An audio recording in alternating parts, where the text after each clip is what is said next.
بسم اللہ الرحمن الرحیم۔ السلام علیکم ورحمۃ اللہ وبرکاتہ۔ عابد راجہ چینل کی طرف سے آج میں اپنے دوستوں کو بہت ہی پیاری دعا پڑھنا سکھاؤں گا۔ یہ دعا آپ صبح و شام ضرور پڑھا کریں۔ اس سے پہلے میں اپنے تمام دوستوں سے ریکویسٹ کروں گا کہ اس چینل کو اگر آپ نے ابھی تک سبسکرائب نہیں کیا تو ضرور کر لیں۔ تو شروع کرتے ہیں آج کا لیسن۔ بسم اللہ الرحمن الرحیم۔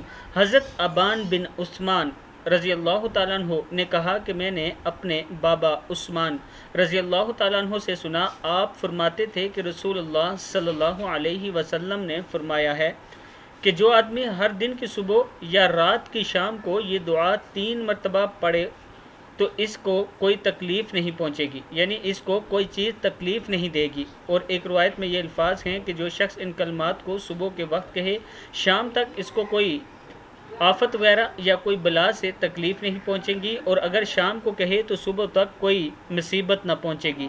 دعا ہے بسم اللہ الذی لا یضر مع اسمہ شیء فی الارض ولا فی السماء وہو السمیع العلیم۔ پھر سن لیں، بسم اللہ الذی لا یضر مع اسمہ شیء فی الارض ولا فی السماء وہو السمیع العلیم۔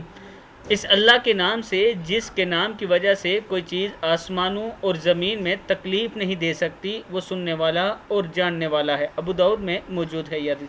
میں اپنے دوستوں سے گزارش کروں گا کہ اس دعا کو یاد کر لیں اور آگے اپنی فیملی اور اپنے دوستوں کے ساتھ ضرور اسے شیئر کریں۔ السلام علیکم ورحمۃ اللہ وبرکاتہ۔